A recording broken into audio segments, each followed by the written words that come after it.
So let's start with the third topic, which is awakening Indians and modernity.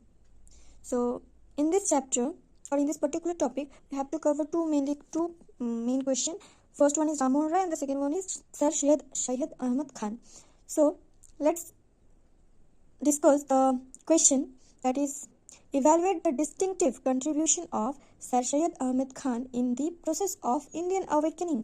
ये 12 marks के लिए important है. 2022 में ये आ चुका है. 2022 में ये आ चुका है. ओके, सो आपको ये केयरफुली पढ़ना है. ये आपके लिए बहुत इंपॉर्टेंट है क्योंकि आप लोग एग्ज़ाम देने वाले हो 2024 में. So this question is very very important to you guys. So let's start with an introduction.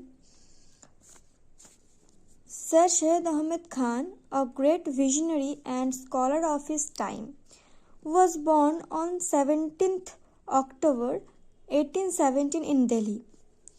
Okay, इनके बारे में थोड़ा हमको डिस्क्राइब करना है. Okay, being a member of royal family, he was given the best education of the time.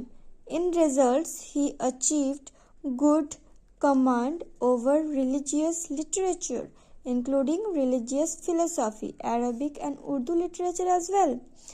तो sir Syed Ahmad Khan के time में वो एक रॉयल फैमिली का मेंबर थे और उनके टाइम में जो बेस्ट एजुकेशन था वो उन्होंने अचीव किया. वो उन्होंने मतलब वो स्टडी का माहौल उनको मिला.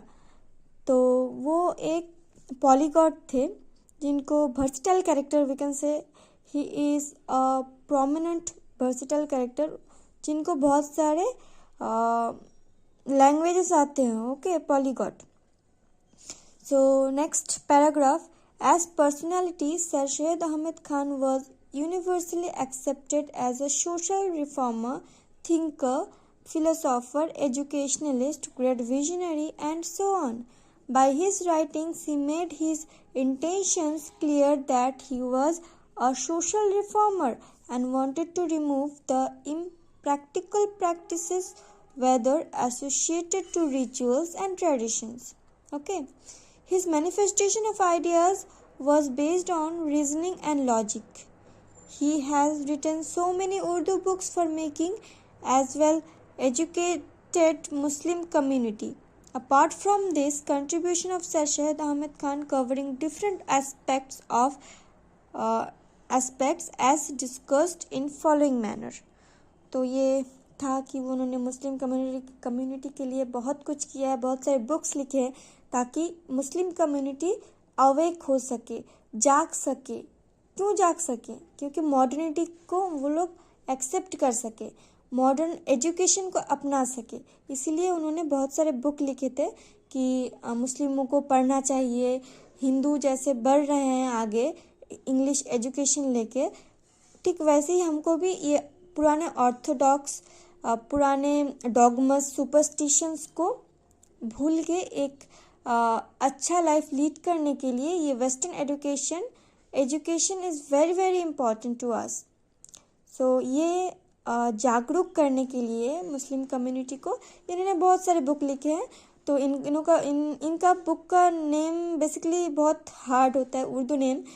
तो you can imagine that the name will be like so typical, so hard to us to remember. Okay, तो मैंने इसलिए ये नहीं दिया था. ओके, बुक का नाम नहीं दिया था. अगर आप चाहो, अगर आपको याद रहेगा तो you can add in the introduction. So the next point is educational aspects. तो उनका कंट्रीब्यूशन कौन कौन से फील्ड में था वही हम डिस्कस कर रहे हैं अभी. हाँ, तो एजुकेशनल एस्पेक्ट्स में हमको फर्स्ट में जो पढ़ना है, that is sir Syed Ahmad पोजाइट और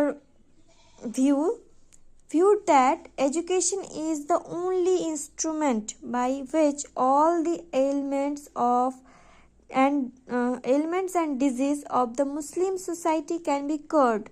He wanted the Muslim must follow the modern education system and through that only modern education leading scientific process of restoring the faded glory of Muslim community.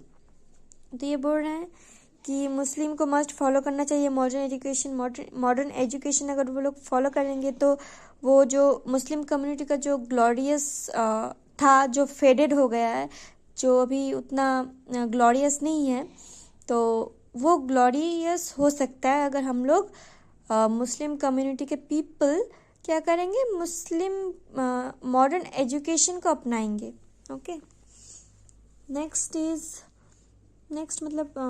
line. Sir Shahid Ahmed Khan was a great religious practicing man and tried to disillusion the contradiction between the Islam and the science. Full stop. In connection to educating people, he established the Muhammadan Anglo-Oriented at Aligarh in 1875, which later converted as Aligarh Muslim University in 1920. तो ये आपको पता ही होगा कि वो Muslim community के education के लिए एक यूनिवर्सिटी एस्टेब्लिश किए थे कोलकाता में, अलीगढ़ में. That is Anglo oriented at Aligarh. And वो बाद में 1920 में क्या हो गया, कन्वर्ट होके अलीगढ़ मुस्लिम यूनिवर्सिटी का नाम दिया गया. He never penned down on women education. It was his opinion that vernacular medium of education should be adopted while English should be studied as the bridge of library language for the advanced scientific knowledge. ये बोलते थे कि vernacular जो mother tongue है उसका मतलब mother education का जो लैंग्वेज है वही अप्रोप्रिएट है एजुकेशन के लिए, और वही अप्रोप्रिएट है हमारे नॉलेज के लिए. लेकिन हमको अगर एडवांस साइंटिफिक नॉलेज चाहिए, हमको रैशनल बीइंग होना चाहिए, मतलब होना है, और हमको मॉडर्निटी को एक्सेप्ट करना है, तो हमको क्या अपनाना पड़ेगा, दैट इज इंग्लिश एजुकेशन. और modern education must accept by us to understand or to adopt modernity. Okay, next point is social aspect. In connection to social reforms, he was against the polygamy and socially ban of widow remarriages पता है ना. He was aware that social reforms come through knowledge, awareness and character building. Therefore, he advocated to the Muslim to adopt refined, valid and scientific modern education. Sir Shahid Ahmed Khan knew that social reforms and removal of social evils can be realized by effective writings. For this reason, he wrote many journals with logical writings. Thus, the magazine was fully devoted to the Muslims' social reforms, and articles were for the course of social reforms of the Muslim. Hope you will understand what this point is.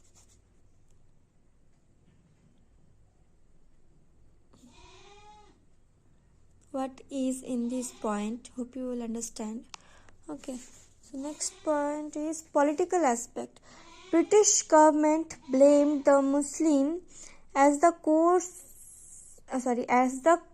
of the revolt of 1857 और सिपाही mutiny आपको पता ही होगा. 1857 में जो सिपाही विद्रोह बोलते हैं हम लोग, सिपाही म्यूटिनी, दैट इज ऑकर्ड. हाँ, that is happened so that हमारा ब्रिटिश गवर्नमेंट के सपोर्ट में बहुत सारे मुस्लिम भी थे, बहुत सारे हिंदू भी थे in that time. So okay, तो ये बोल रहे थे जी कि मुस्लिम ब्रिटिश गवर्नमेंट ने ब्लेम किया है कि मुस्लिम कम्युनिटी रीज़न है ये रिवोल्ट होने का. सीइंग दैट, ये देखने के बाद sir Syed Ahmad Khan failed pen, बहुत उनको बुरा लगा, एंड पेंट डाउन, एंड एक किताब लिख दिया उन्होंने.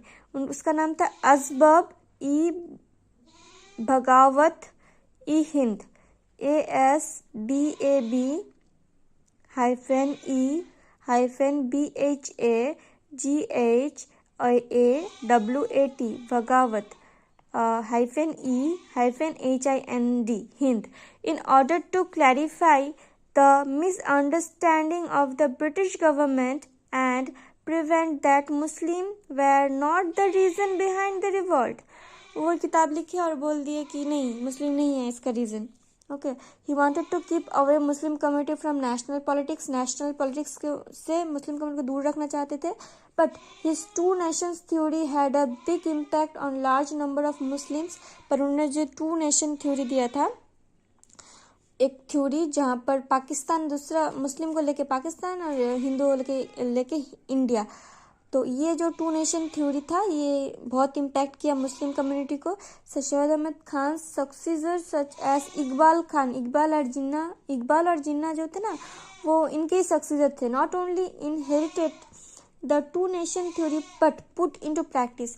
इन्होंने सिर्फ इन टू नेशन थ्योरी को आगे नहीं बढ़ाया, बल्कि ये इस टू नेशन थ्योरी को प्रैक्टिकली अडॉप्ट किया, प्रैक्टिकली इंडिया पाकिस्तान को डिवाइड किया. Okay, then establish the Pakistan and on the other side India. Conclusion में हम क्या लिख सकते हैं? Sir Syed Ahmad Khan has regarded as a visionary, secular, jurist, journalist, civil servant, educationalist, philosopher, religious scholar, reformer, and many more. And he has a versatile personality. Sir Shahid Ahmed Khan thought that if Muslims accept the modern education with the traditional education, then past glory of Muslim community would be restored. अगर वो लोग लेंगे तो, अगर वो accept करेंगे traditional education के साथ मॉडर्न एजुकेशन, अगर मुस्लिम कम्युनिटी एक्सेप्ट कर लेंगे तो क्या होगा? वो लोग मॉडर्निटी को अपना सकेंगे. ये था हमारा आज का question. That is and here.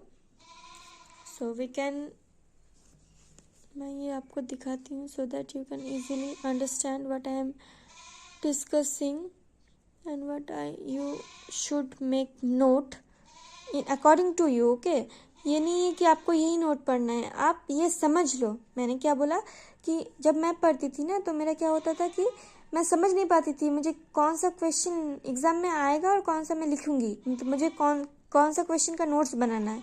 तो मैंने ये अपने टाइम में बहुत दिक्कत हुआ है मेरे को, तो मैं नहीं चाहती कि आप लोगों का दिक्कत हो. तो दैट इज़ वाई मैं ये क्वेश्चन भी डिस्कस कर देती हूँ कि सर शहद अहमद खान का अगर कोई भी क्वेश्चन आए वो यही रिलेटेड होगा, उसका आंसर ऐसा ही टाइप का होगा, जहाँ पर इंट्रोडक्शन देना पड़ेगा, एजुकेशनल एस्पेक्ट्स में थोड़ा देना पड़ेगा, social aspects, political aspects. That's enough. Okay, Tata.